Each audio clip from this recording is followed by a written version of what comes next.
বেশি লম্বা কথা বলার জন্য দাঁড়াইনি। আজ আমি কোনো বড় বড় কথা বলবার জন্য দাঁড়াইনি। আজ দাঁড়িয়েছি সেই আশাটুকু নিয়ে, সেই চাওয়াটুকু নিয়ে, যেটা আমার পূর্বপুরুষরা এই দেশের জন্য, জাতির জন্য, ইসলামের জন্য যেই ভূমিকাগুলো তারা রেখে গিয়েছিল, এক এক করে যখন তারা চলে গিয়েছে তখন এই দেশের মানুষ মনে করেছিল হাজী শরীয়তুল্লাহর এই প্রদীপ হয়তো নিভে গিয়েছে, এই বংশের আওয়াজ হয়তো নিভে গিয়েছে, হাজী শরীয়তুল্লাহদের ইনসাফের এই আওয়াজগুলো মনে হয় বন্ধ হয়ে গিয়েছে। তখনই আমাদের মতো হানজালারা দাঁড়িয়ে দেশ আর জাতিকে উদ্দেশ্য করে বলেছে, হাজী শরীয়তুল্লাহরা যে ইনসাফের আওয়াজ দিয়েছে, আজও সেই ইনসাফের আওয়াজ চলমান রয়েছে, বন্ধ হয়ে যায়নি। ও বন্ধু আমার, এসেছিলাম এই মাটির, যেই মাটির উপরে দাঁড়িয়ে কথা বলছি, আর যেই মানুষগুলো আমার সামনে কথা শুনছেন, আমি তাদেরকে বলতে চাই, আমি হানজালা 250 বছরের ঐতিহ্য নিয়ে মাটির উপরে দাঁড়িয়েছি।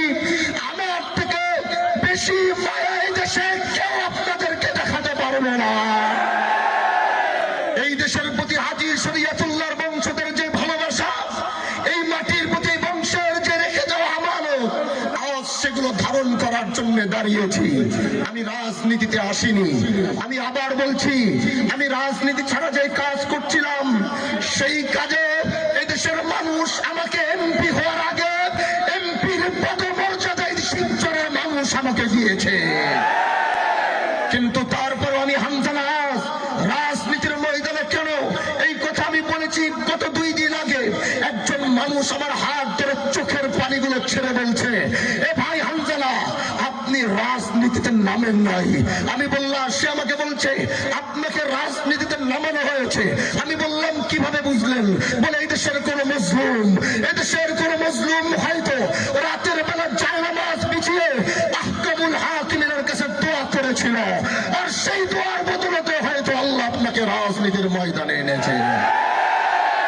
ও শিবচরের মানুষ আমার, আজ দাঁড়িয়েছি, গোটা শিবচরের যুব সমাজ পঙ্গপালের মতো আজ যেই ভালোবাসা হানজালাকে দিচ্ছে, আজ এই শিবচরের মুরব্বীরা যেই ভালোবাসা হানজালাকে দিচ্ছে, আজ পর্দার আড়ালের মা বোনেরা যেই ভালোবাসা হানজালাকে দিচ্ছে, 12 তারিখে যেই আমানত রিকশার প্রতি আপনারা সিল দিবেন, হানজালা আপনাদের প্রত্যেকটা সিলের আমানতের রক্ষা করবে।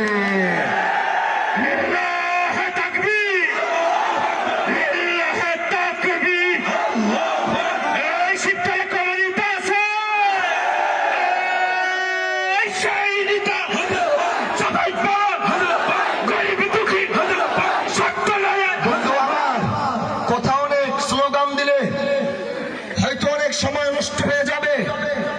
আজ আমি দাঁড়িয়েছি, যেই কথাটি আমি সব জায়গায় বলি, যখন নির্বাচন আসে তখন এই দেশের যারা নির্বাচন ক্যান্ডিডেট হয়, তারা দাঁড়িয়ে হাজার হাজার লাখ লাখ মানুষের সামনে প্রতিশ্রুতি দেওয়ার মধ্যে তারা বলে যে, ভাই আপনারা যদি আমাকে নির্বাচিত করেন, আমরা মাদক মুক্ত করব, অন্যায় মুক্ত করব। আমি হানজালা এমপি ক্যান্ডিডেট হওয়ার আগে এদেশে মাদকের বিরুদ্ধে যুদ্ধ করেছি। এদেশে যারা নির্বাচনে আসে তারা প্রতিশ্রুতি দেয়, যদি আমাদেরকে নির্বাচিত করা হয় আমরা অন্যায়ের বিরুদ্ধে লড়াই করব। আমি হানজালা এমপি ক্যান্ডিডেট হওয়ার আগে এদেশে অন্যায়ের বিরুদ্ধে আমি সংগ্রাম করেছি।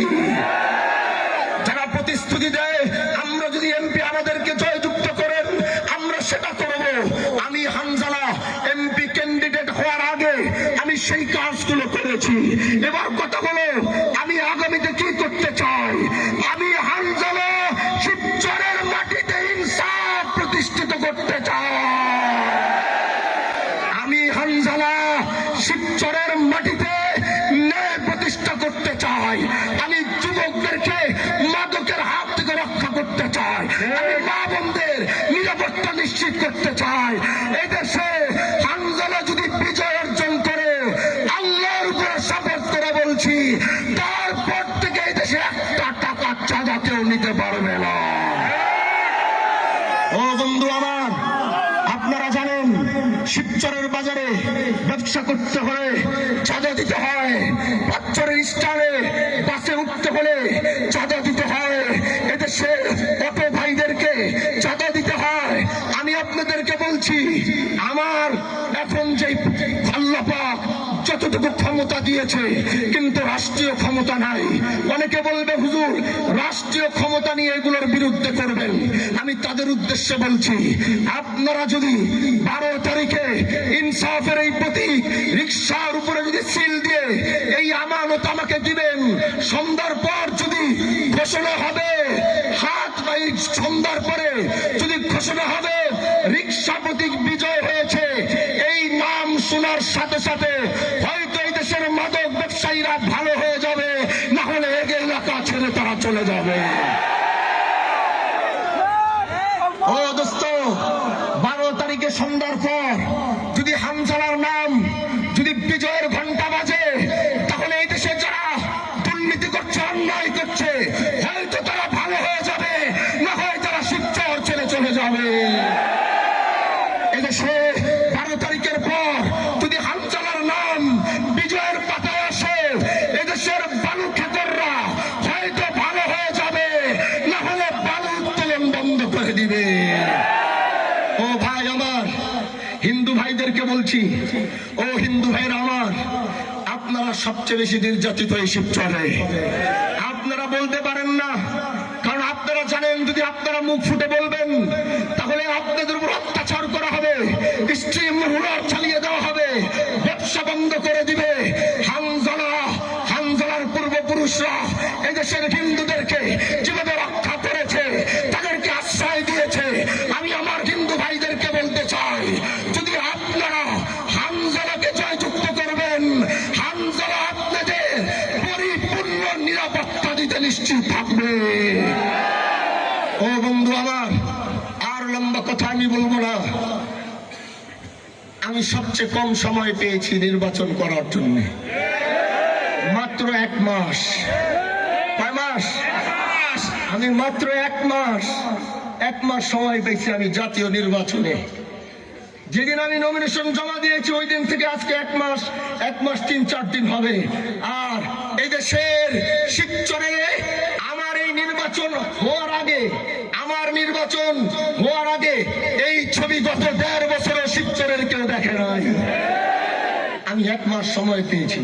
3,24,000 ভোটারের কাছে আমি হামজালা কিভাবে যাব? এই 9 দিনে কিভাবে তাদের কাছে পৌঁছবো? তাদের সামনে গিয়ে কিভাবে বলবো? এদেশের প্রতিটা মা বোনরা বলছে হামজালা ভাই তো আমাদের সামনে আসলো না, একটা বার ভোট ছিল না, তাহলে আজ আমি তাদের কাছে যাওয়া আমার পক্ষে সম্ভব না। কিন্তু হ্যাঁ সম্ভব। বলে সেটা কিভাবে? বলে আজ এই শিবচরে প্রতিটা যুবক যদি এক একটা হামজালা হয়ে যায়, তাহলে আগামী 9 দিনে 3,24,000 ভোটারের কাছে 5 বার করে যাওয়া সম্ভব।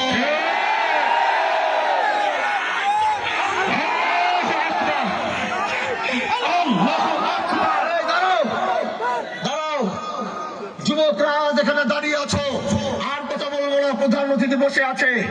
এই 9 দিনে তোমরা কি এক একজন হামজালা হতে পারবা? তোমাদের এক একজন হামজালা হয়ে 3,24,000 ভোটারের কাছে একবার নয় 5 বার করে যেতে হবে, পারবা? আল্লাহ তুমি কবুল করো। ইনসাফের এই লড়াই, আল্লাহর কসম করে বলছি, হাজী শরীয়তুল্লাহর রক্ত কোনদিন গাদ্দারি করে নাই, কোনদিন বেঈমানি করে নাই। এই রক্ত পবিত্র রক্ত। ইনসাফের এই লড়াই আমি নির্বাচিত হলেও করব, না হলেও করব। আগামীর বাংলাদেশে ইনসাফের পতাকা না ওড়া পর্যন্ত আমাদের জীবন, আমাদের রক্ত সব দিব। তারপরে ইনসাফের বাংলাদেশ কে কে করতে চায়? হে শিবচরের মানুষ, ভালো থাকো, ভালো থাকবেন। আজ যারা কষ্ট করে এসেছেন, আগামীকাল থেকে শিবচরের রাজনীতির সমীকরণ পাল্টে দিতে হবে। যারা মনে করে আমরা 2 দল মিললে আর কেউ পারবে না, এই দিন আর এই নোংরা রাজনীতি আগামীর যুবকরা আর পছন্দ করছে না। যা আমার ভোট আমি দিব, আমার ভোট আমি দিব, যাকে খুশি তাকে দিব। নেতা যাকে বলবে যদি তাকে আপনি ভোট এজন্য সেই কালচার বন্ধ করতে হবে, নেতার কথায় নয়। যিনি ন্যায় নিষ্ঠার সাথে কাজ করবে আমরা তাকেই ভোট দিয়ে জয়যুক্ত করব। نصر من الله وفتح قريب وبشر المؤمنين. السلام عليكم ورحمة الله وبركاته.